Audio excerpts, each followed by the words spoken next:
even though that we're going through these difficult times, that sense of connecting with and living from a place of peace has been a central tenet of really almost every... I don't think I know one spiritual tradition that goes, nah, you don't want peace. Nobody wants that, right? I think all spiritual traditions really value it.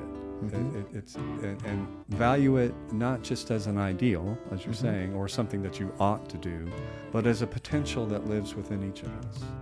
When life throws a challenge at you, one thing is certain: to find a resolution for every issue, every problem, for everybody, there's more than one way. Hello, everyone, and welcome to More Than One Way. We've been on a bit of a break over the winter and have been resharing some episode favorites, and hope you've enjoyed those, and I hope you've had a chance to maybe discover some that you missed or re-listen in a new way. We're excited to be back together to continue on, and in the meantime, kind of while we've been on this break, there's been a discussion that has kind of come up that we've been having that we wanted to share with you, and just to see kind of where you are, and just for us to talk more about it together. Yeah, and that is not long ago. If hopefully you've seen it on Instagram, or maybe even seen them in person. The Buddhist monks who started their walk from Fort Worth, Texas, 120 days ago or something like that. That's probably, I think that's about right now. Right, yeah. Finished in Washington, D.C., and it was a walk for compassion and peace, and to draw people's attention to peace and really kind of showing people that peace is possible. I mean, part of what we were talking about is in the climate we're in right now, it feels pretty heavy and pretty very divisive, and at times extremely violent. And sometimes in situations like that, peace doesn't seem possible. Yeah, it seems like an idea or something you might hope for, but maybe not as real. Yeah, and I think one of the things for me anyway that the Buddhist monks did was to show me, and I hope us, that it is possible. And I think it also touched people in such a way that it helped me to see, boy, we really want it. Yeah. I think people really long for peace. And by peace, what I mean, and so I'd love to hear what you think, Whitney, but what I mean is an inner sense of well-being. That's my understanding of what shalom means, and that's where our word peace comes from within the religious tradition that we're a part of. So it's not just the absence of strife. Right. So that inner sense of well-being, that inner sense that even within the context of conflict, I can be in a sense of, yes, calm, but also a sense of well-being. And I think they embodied that. Does that make sense to you? Yeah, I think so. I mean, just watching, I kept running across it everywhere. I mean, it just seemed like it was all over the place, and people were sharing it and looking at our news stories or different things. It was amazing how that journey really grabbed people. People traveled to see them. They lined the roads to watch them and brought them gifts. And, it really was something that it was very attractive for people. Yeah. Very attractive for me. I think it gave me a sense of hope in the midst of kind of like I said, some very, very difficult times that I feel like we as a people are going through right now. And even though that we're going through these difficult times, that sense of connecting with and living from a place of peace has been a central tenet of really almost every... I don't think I know one spiritual tradition that goes, nah, you don't want peace. Nobody wants that, right? I think all spiritual traditions really value it. And value it not just as an ideal, as you're saying, or something that you ought to do, but as a potential that lives within each of us.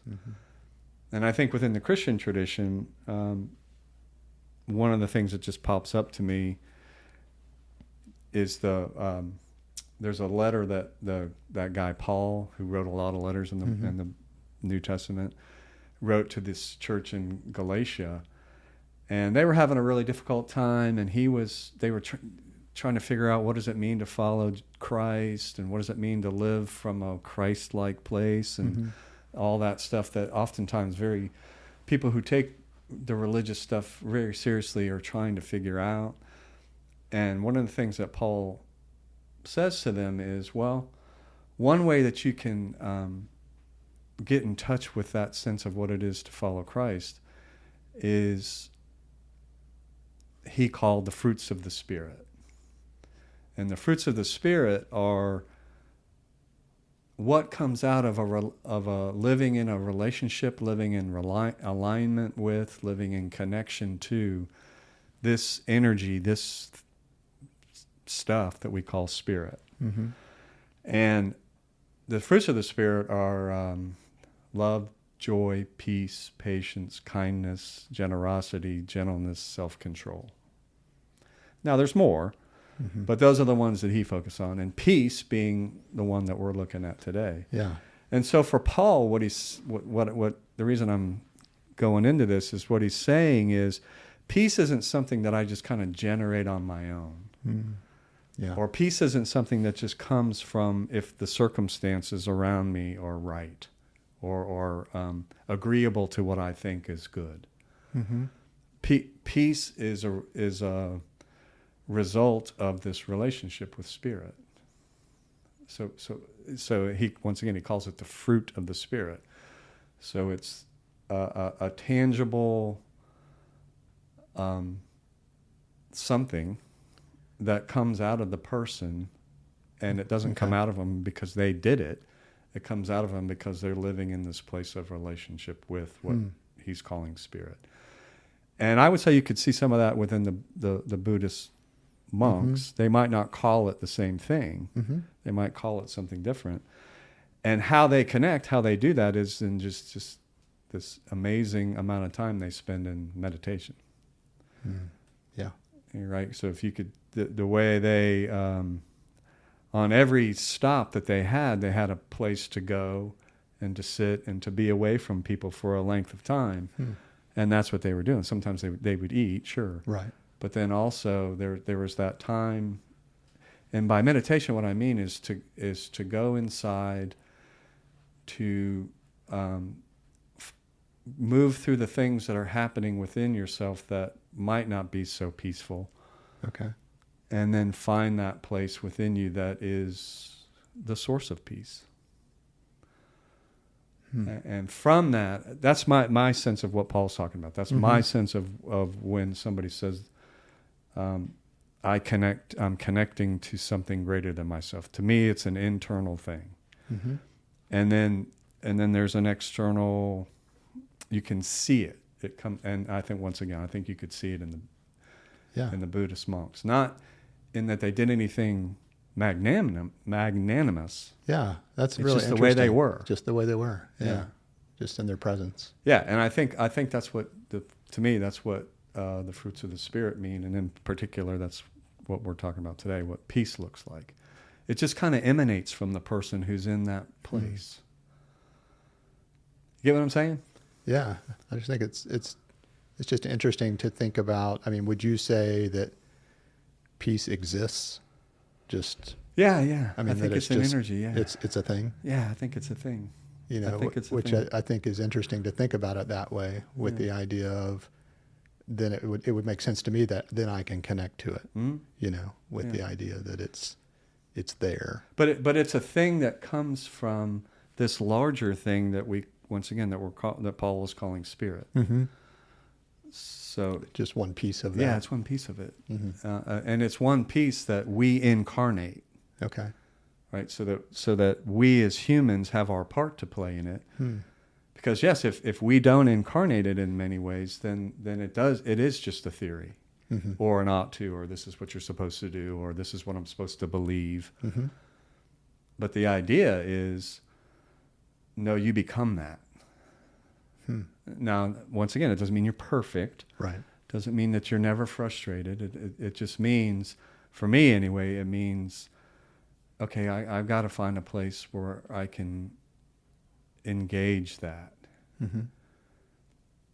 And sometimes it can be with other people. I'm not saying it can't be, but what I'm saying is that it's an energy that emanates from that source. Like I said, it's not something that we create. It's something, for me anyway, that we enter into, and then we become that. Mm-hmm. And you think that's available for anybody? Yeah. Everybody? Everybody. Yeah. And I think what short circuits it at times is when somebody thinks they own it. Yeah. So one of the things you see about the Buddhist monks is, once again, they're just walking along, and they're not saying to somebody, you have to believe this in order to get that. Mm-hmm. They might say to somebody, pay attention to your breath, like mm-hmm. in some of the videos that we saw. Watch your breath, pay attention to your breath. And that's a big deal in the Buddhist world. It's a big deal in a lot of worlds where meditation is a central thing. Mm-hmm. And what do you think?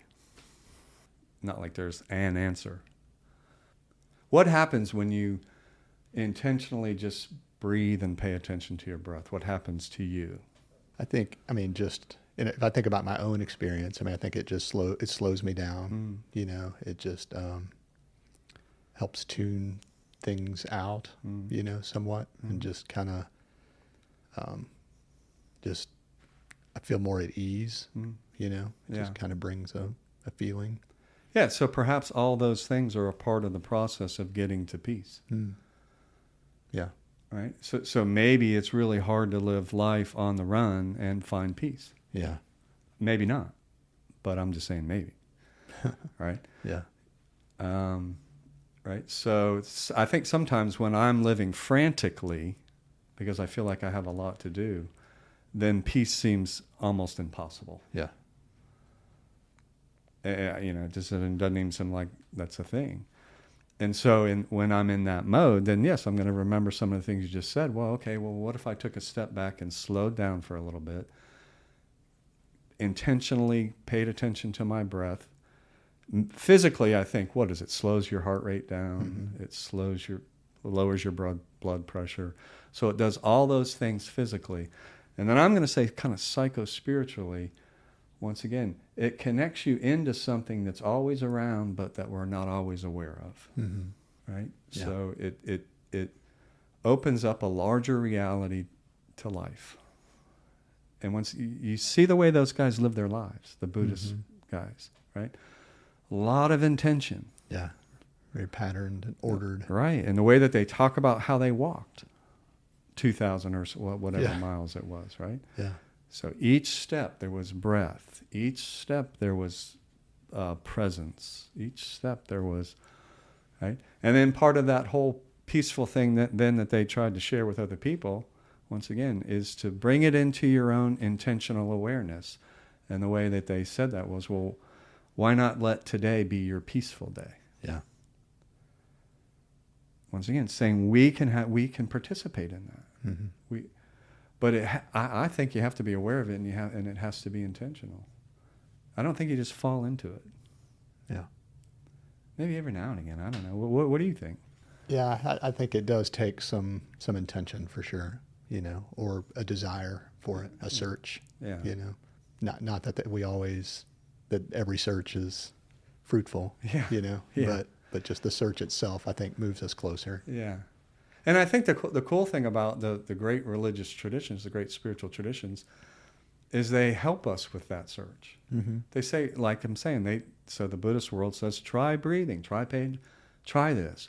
Then they're going to get into the thing that has become known as mindfulness. Mm-hmm. Try that. Right? What's your understanding of mindfulness? I feel like I'm quizzing you, but I'm not. I really am just trying to have a conversation. Yeah. Right? No, I get it. It's not like I got the answer, but what's mindfulness to you? You've heard that word. Oh yeah, for sure. People throw it around all the time. Yeah. To me, it's part of a heightened awareness of myself and my surroundings. Okay. And kind of the intersection of that. Yeah. Maybe more so than just my energy and my busyness and whatever, that it's more of a kind of a reframing, I guess. Right. And when you're in that place, what's that like? There's a fullness to it, Mm. you know, I mean, just, which is interesting because I think if you think about a time of silence or a time of no activity, that you could think that was empty. Yeah, yeah. But I don't find That's that. not what happens. Yeah, yeah, yeah, yeah. So once again, I think it's finding those things like that are like almost like breadcrumbs that can help us to this place of peace. Mm-hmm. And you know, for me, when I do try to meditate daily in some form, and oftentimes what I find is a lot of turmoil. Right. Okay. So sometimes it's the turmoil because of how I'm experiencing what we were talking about, what's going on. Mm-hmm. All right. Sometimes it's just my own personal turmoil. Sometimes it's just conflict over what I think I should be doing at that moment. Yeah. Right. Well, for me, part of what the mindfulness would be is to not deny that, not try to push that away, but also not attach to it. Mm-hmm. Right? So just notice it's there and then try to move through it. People see these monks and you see through them something is affecting them. Mm-hmm. Okay? And then so for me it's like, well, what's affecting me and how is it affecting me? And as I've talked with some people, one of the big questions that pops up over and over again is a bit of confusion. Okay. Meaning, so when is it time to, as somebody once said, give flowers to a monk, and when is it time to wear the Rage Against the Machine T-shirt? Right? Yeah. When do good those question. two? When to do what?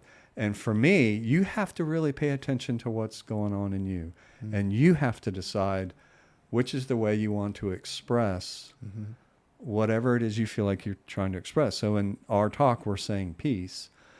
So you'd have to say, well, when is it time? What's coming through you, and how do you express it the best way you can express it? Mm-hmm. And I think, once again, what the spiritual traditions say is, if you want to find peace, don't pretend like you don't have conflict or that you're conflicted inside yourself or whatever comes up. I can imagine, you have to imagine, they walked 2,300 miles. Yeah. Come on. They had to be frustrated at some point in time. They walked through snow. Crazy weather. Yeah. Yeah, they walked through rain.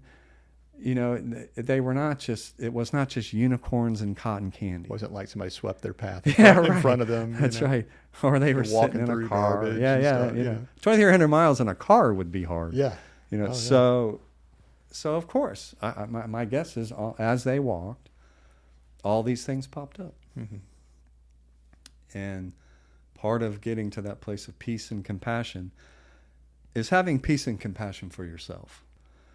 I mean, sometimes I find, once again, based on some of the things that are happening, I find myself being extremely angry. Yeah. Or extremely frustrated. Or extremely... grieving. Yeah, grieving. Yeah. Sad. Mm-hmm. All those things are legit. And to in the name of peace, to try to pretend like I don't have those, it won't work. At least it doesn't work for me. Mm. Yeah. So in my experience, I have to move through those things. Yeah. And sometimes, depending on how long I'm meditating, I never do. Hmm. It's just one sit of conflict. It's like, oh, okay, that was fun. But to me, it's part of the deal. Okay. It's part of working through that, recognizing that I have this in me, moving through it so I can get to the other side. And to me, that's part of what mindfulness is as well. One of the people that I've spent time with and I studied with at this thing called the Living School is a guy named Richard Rohr. And he's a Christian, and he's a Franciscan monk.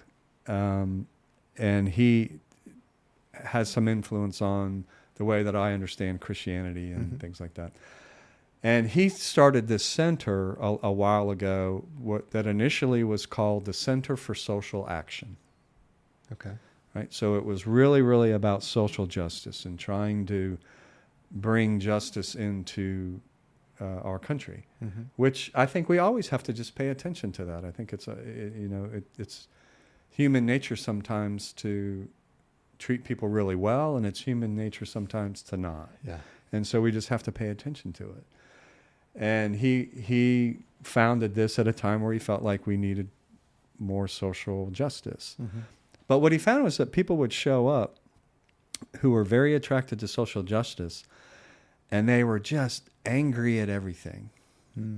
Okay? Yeah. Now, anger is understandable. Mm-hmm. But what he found was the people who just lived from their anger almost carried this heavy-duty resentment and just wanted to, in a way, kind of hurt the other side, hurt the people that they saw, right? Yeah. And so he recognized, well, that's not really justice. That's not really what he was looking for.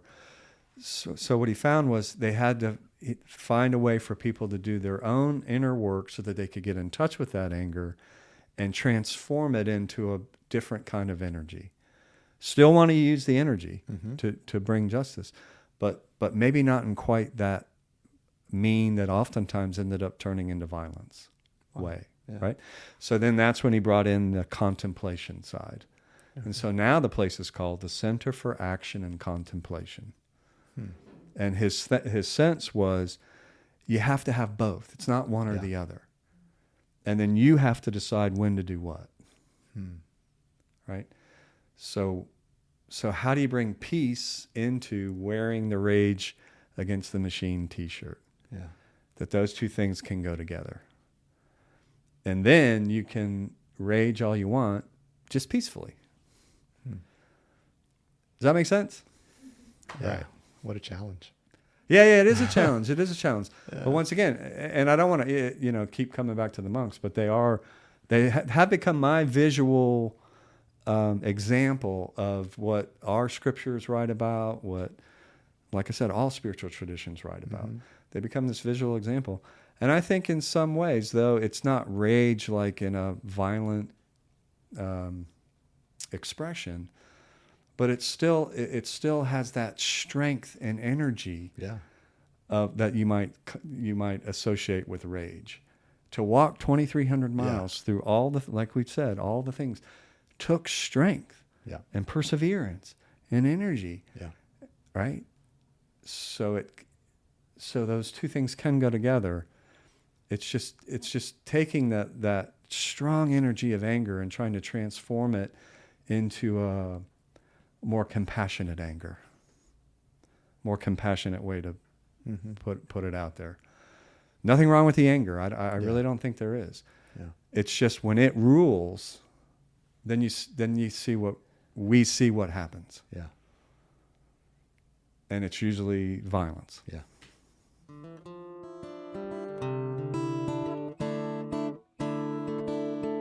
Thank you for listening to this episode of the More Than One Way podcast, brought to you by the Center for Spiritual Practice in Knoxville, Tennessee.